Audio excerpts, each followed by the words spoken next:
Les émotions, pour toutes et tous, vous savez que les émotions, elles vont répondre à un besoin. Elles sont des réactions, d'accord? Il y a du mouvement. Les émotions sont des réactions qui ont un vrai but, un motif que les gens recherchent de manière inconsciente, consciente ou inconsciente. Donc les émotions font partie de notre vie, elles ont un but précis, elles sont là pour nous amener quelque part. Parfois, elles nous retiennent aussi, et c'est ça qui fait qu'elles peuvent être agréables ou désagréables.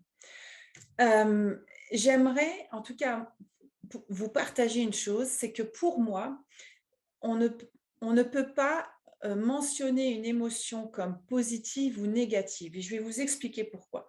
Parce que si je dis qu'une émotion est positive ou qu'une émotion est négative, eh bien, je vais sous-entendre qu'une émotion peut ne pas être bonne pour moi, d'accord? Je vais donner une valence, une valeur aux émotions, et donc, je peux impliquer, sous-entendre qu'en fait les émotions ne sont pas bonnes.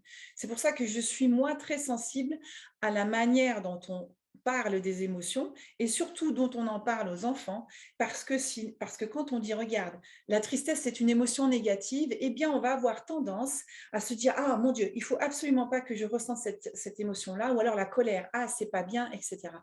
Et ça se transpose, et vous voyez que c'est un sujet qui pour moi est de grande valeur, parce que je sais que je m'emporte un petit peu quand je parle de cela, parce qu'en fait, je pense que c'est extrêmement important de maîtriser la manière dont on parle des émotions, et surtout à nos générations futures, parce que nos enfants enregistrent ce que l'on dit,